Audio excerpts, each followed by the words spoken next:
ये है मेरी दीदी के ससुराल का दृश्य जहाँ दीदी नाश्ता कर रही है और जीजू बना रहे हैं नाश्ता। दिन में दीदी ने बनाया हुआ था नींबू, जिसे खा के मज़ा ही आ गया था। ये एक पहाड़ी व्यंजन होता है। शाम को इनका घूमने का प्लान था क्योंकि इनकी शादी को आज 1 मंथ कंप्लीट हो गए थे।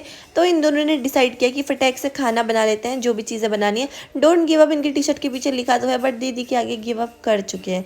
मुझे ये सब चीज़ें देख के बहुत अच्छा लग रहा था कि मेरी दीदी को इतना प्यारा ससुराल मिला है। शाम को दीदी ने कुछ प्लानिंग करी हुई थी कि भैया हमें सामान देने के लिए आए थे, केक और थोड़ा डेकोर का सामान था। केक हमने पीछे छुपा दिया था। यहाँ से दीदी बोल रही थी कि जीजू को पता नहीं चलना चाहिए। जीजू ने दीदी के लिए बाहर डेट प्लान करी हुई थी और दीदी ने उनके लिए सरप्राइज घर पे रखा हुआ था। दोनों को ये भनक नहीं थी कि वो कहाँ जा रहे हैं, वो क्या करने वाले हैं।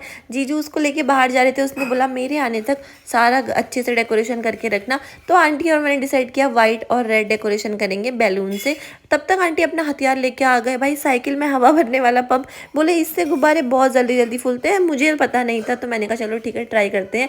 आंटी ने बहुत ताकत लगाई पर ये काम नहीं हो पाया। मुझे बहुत ज़्यादा हंसी आ रही थी क्योंकि मैं पहली बार देख रही थी ये होते हुए। उसके बाद आंटी ने बोला तू अपनी ताकत लगा, शायद मेरे में कम ताकत है। मैंने आंटी से बोला नहीं हो पाएगा, अपना हथियार वापस लीजिए। ये प्लान हमारा फ्लॉप हो गया।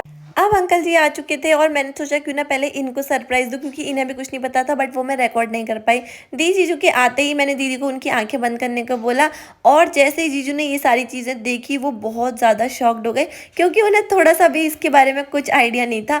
वो दीदी को बोले कि यार ये सब मुझे करना चाहिए, बट हमेशा तुम मुझसे आगे चली जाती हो। तो किसी भी अच्छे मौके पर भगवान जी का आशीर्वाद लेना तो बनता ही है। इसीलिए आंटी जी दीदी को और जीजू को आशीर्वाद देने आए थे। उनको टीका पिठिया लगाया और इतना ज़्यादा इन लोगों को मैं खुश देख के एक ही बात सोच रही थी कि आखिर एक लड़की को और चाहिए क्या होता है। एक सपोर्टिव हस्बैंड के साथ साथ सपोर्टिव पेरेंट्स अगर उसको मिल जाए तो इससे बड़ी और क्या ब्लेसिंग हो सकती है। अपनी दीदी की इतनी अच्छी फैमिली देख के मैं बहुत खुश थी। वीडियो कॉल पे मेरी दीदी की ननद थी, नेहा थी, वो भी बहुत प्यारी है। इसके बाद आता है मेरे जीजू का डांस। वो स्लो मोशन किंग है भाई, मैं उनका स्लो मो देख के उनकी फैन हो गई। अब हमारी जुगलबंदी तो बनती ही थी, तो हमने थोड़ा सा डांस किया। उसके बाद आता है फैमिली डांस और इसके बाद मेरे दी जीजू ने जो परफॉर्मेंस दी ना भाई, आप खुद देखिए।